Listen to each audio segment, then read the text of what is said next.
Dear brothers and sisters, last week, this time, we were celebrating Eid al-Adha.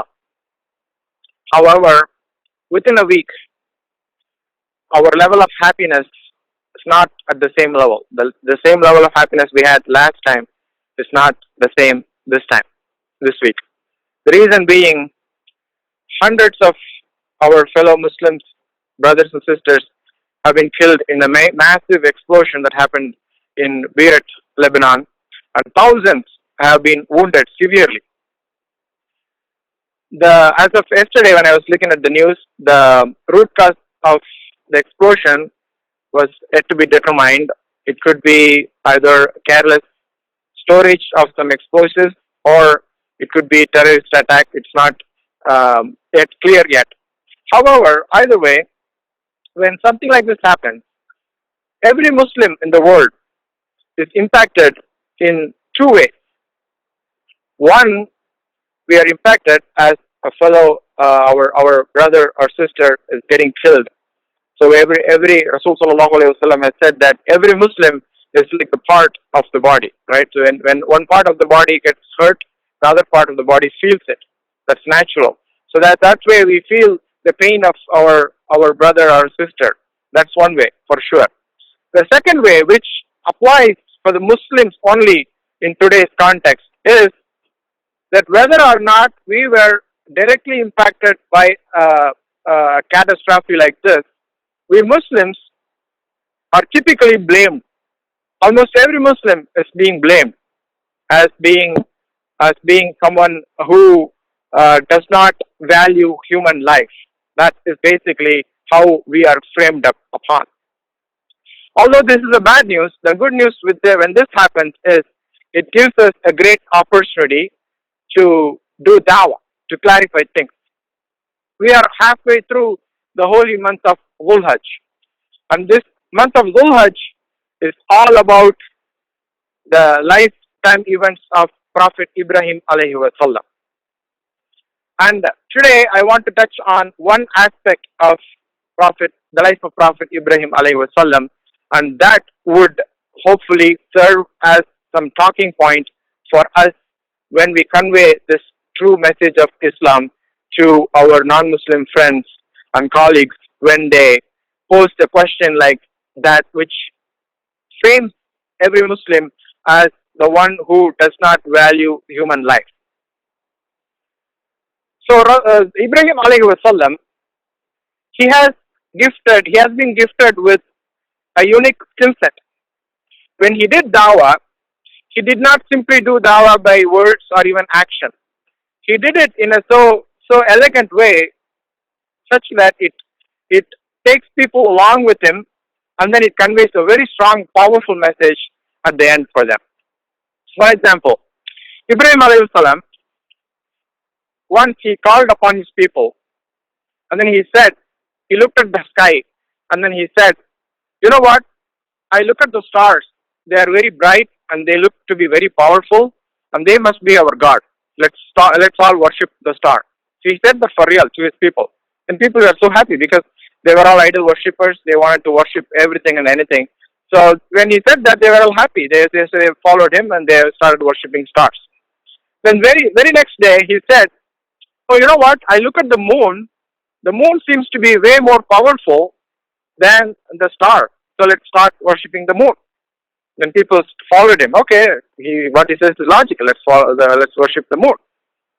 Then days passed by. The moon has its cycle, right? So the moon started weakening in terms of the light that emits. And he said, oh, I now realize that the moon is no longer powerful.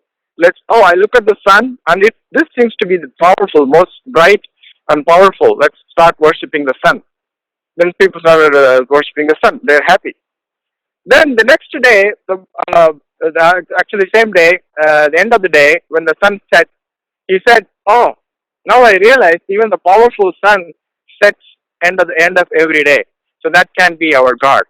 Then I stay away from everything and anything that you are worshipping, and I worship the one and only Allah subhanahu wa ta'ala. So when he took his people along a ride like this, it's very hard for them to ignore or challenge his message. He did a similar thing when his family left him. Actually, he voluntarily stayed home when they were all going for a festival in the town. When he stayed home, the entire town was empty. Then he went to the place where all the idols were stored, and then he demolished all the idols. The next day, the town came back. They got mad, including his dad, who was an idol worshipper too, and also had a business of creating idols. So they were all so mad and asked Ibrahim, because he was the only person who stayed back in town, saying an excuse of he was not feeling well. So they asked him, "What did you do to these idols?" So he demolished every idol except the largest one. And he said, "I don't know. I didn't do anything. Look, there is one idol which is standing still, but everything else is demolished. I think the biggest idol, the biggest idol is the one who did it." When people said, "Are you kidding us? How can this idol do this? It can't even talk." Well, that's my point. The idol can't even talk. Why are you worshipping it? So he has a beautiful way of conveying the message. When he did that, they can't counter his logical argument.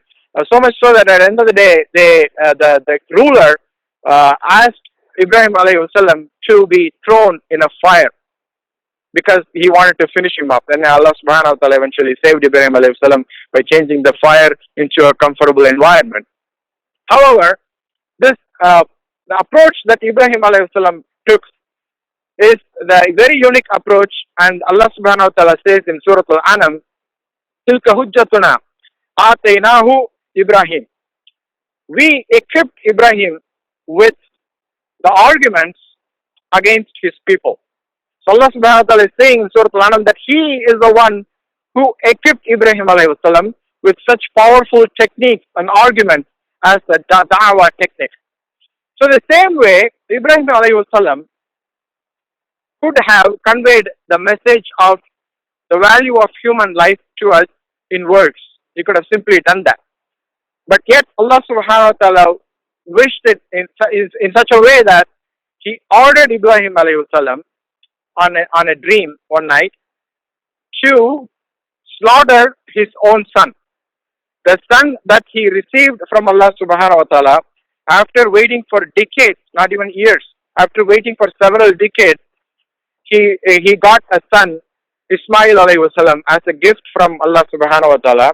And Allah subhanahu wa ta'ala eventually ordered him to slaughter his son. So that was the test.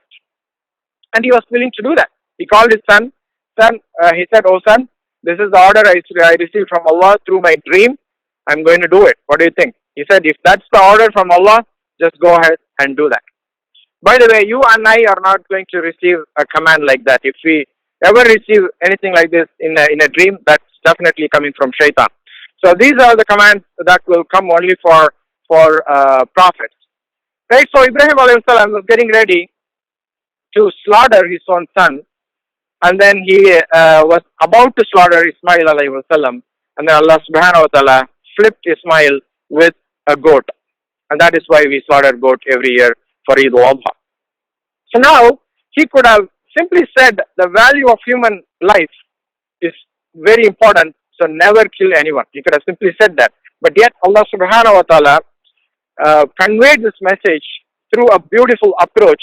He commanded Ibrahim alayhi salam to slaughter his own son, and then eventually he changed the child with a goat.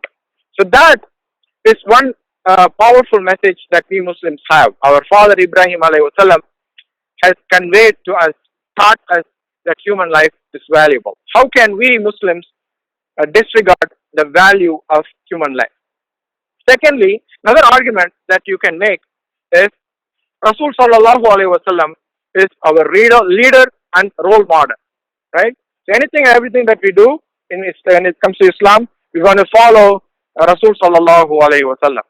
If you think of the life of Rasul sallallahu alayhi wasallam, he started preaching Islam. He received his prophethood about 40 years, when he was 40 years old. Then he started preaching Islam in the city of Makkah. That's where he grew up. And for 13 years, people did not accept his message. They not only not accept the message, they also tortured him and the fellow companions to a greater extent. So this is for 13 years. Even then, Rasul sallallahu alaihi wasallam had companions who are die-hard followers. They would do anything that he would ask them to do. They're willing to kill themselves. They're willing to expose themselves. They're willing to cause any sort of damage. They are not caring for their life. They understood the true message of Islam, so they were following it so much so that they were willing to do anything. But yet, Rasul sallallahu alaihi wasallam did not order them to damage any of the Makkans, although they were torturing at a great extent. Instead, he asked them to be patient.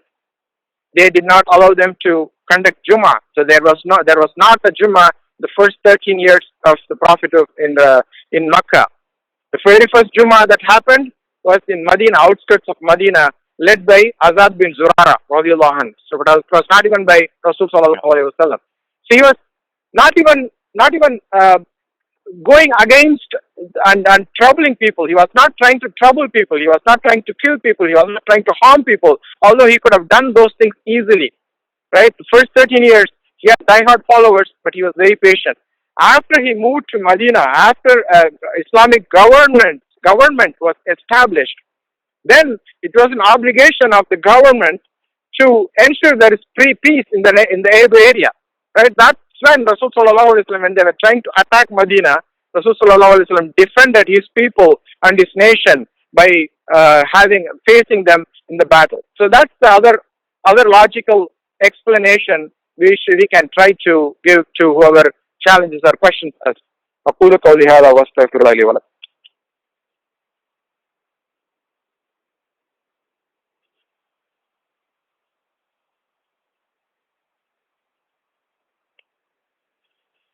لا إله إلا الله وحده لا شريك له له الملك وله الحمد وهو على كل شيء قدير. Back at the time of Rasul sallallahu alaihi wasallam, people at the war field, it was common thing for people to destroy the enemy's properties, to destroy the enemies, to capture their women. So the winning party usually captures the party that lost. They destroy everything. They capture their women. They stir up their water bodies just that nobody can use those waters, and they also damage the dead bodies just for fun. Right? Although those who got killed in the war field, the winning party would damage the dead bodies of the lost party. But Rasul sallallahu alaihi wasallam was the first ruler who installed some guidelines that are applicable even against the enemy troop. He said, do not damage the dead body, even if it is the dead body of enemy. Do not chase who are running away from the war field and kill them. If people are running away, let them go. Set them free. Do not kill those who surrender.